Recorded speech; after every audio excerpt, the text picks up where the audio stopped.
Thank you. Good evening. Good to see you all. Blind jokes. I can say them now, so you know.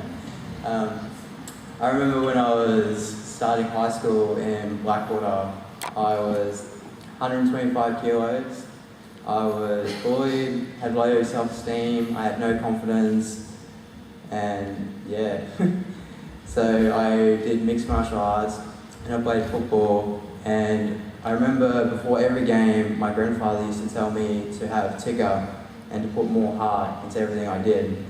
Never understood what he meant by this, but I learned later on, as you'll find out. So, the day that my grandfather passed was the day that my life changed. I mean, he was the biggest role model in my life, and I learned much from him. So, he was healthier, fitter, and better than I ever was. So I took his role model and I had a good hard look at myself in the mirror, and I said, I can be more, I can do more. So I lost 26 kilo between grade 10 and grade 12, and I became school captain for my local high school, and I was accepted for the electrical apprentice at BMA Blackwater, and everything was looking up until I went to Emerald and was doing TAFE, and I was starting to get headaches and blurry vision, and couldn't focus, and didn't understand what was going on. I'm doing fine at school. Like, why is this hard now? Something instinctively told me that this wasn't right. Something's wrong.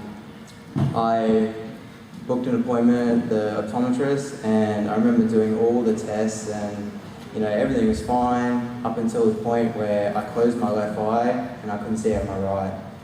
And the thoughts going through my head, you're like, what's happening? I can't see, what's wrong, what's going on? You think about the future, you think about, the apprenticeship that I had, my family, my girlfriend at the time, all these things are going through your head. And I was diagnosed with LHON, so it's Leber's hereditary optic neuropathy. Big fancy way of saying that I am legally blind. So I can see stuff, but I describe it to people as like it's a bad reception TV. So when there's all that fuzz and everything, so I can see shapes and colours, but not very good. And so my eyes are fine. I describe it to people as like it affects the leads between a TV and antenna. So those optic nerves have been affected, and yeah, so I get comments like, you don't look like a blind person. I'm like, well, what does a blind person look like? So, and I tell these people, and I wish to tell everyone that there are people out there with invisible illnesses and disabilities, and I want them to keep an open mind that it's not my fault.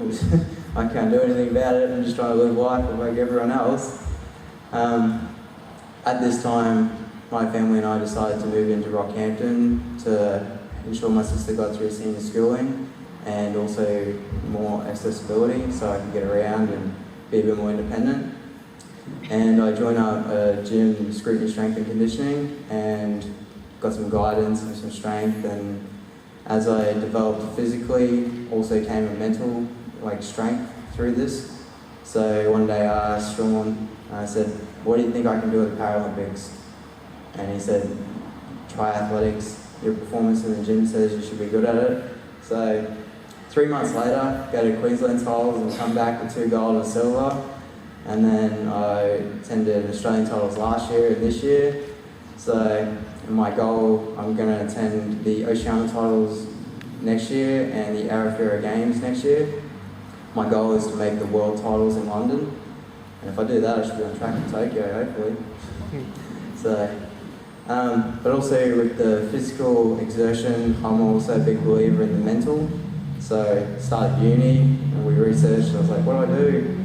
So I finally picked nutrition after helping lose all my weight through nutrition and healthy eating, and so I found a passion in that, and that came with challenges in itself because I have to do all the uni by audio, and if there's any visual parts like learning anatomy, So you've got to do bones and tactile diagrams. So I feel the actual diagram in itself and learn how to do that.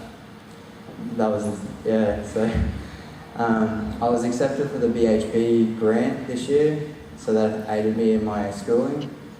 And I'm proud to say that I'm sitting on a GPA of 6, and I intend to maintain that or strive higher and do as best as I can in uni, just like my sport.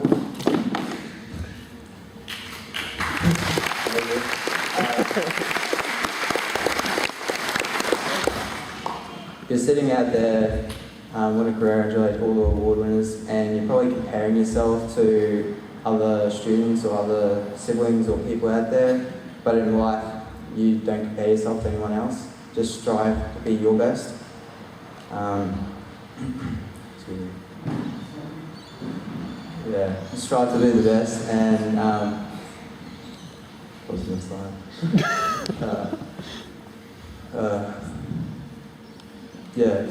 Listen to my grandmother's words and put ticker and heart into everything you do.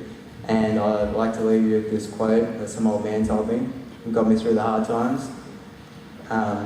Your worst day can be your best day. It's a matter of perspective as long as you learn from it. So everyone keep learning and learn from your mistakes. That's how we get better. Thank you for this opportunity to speak tonight, and congratulations to all award winners. Good night, thank you.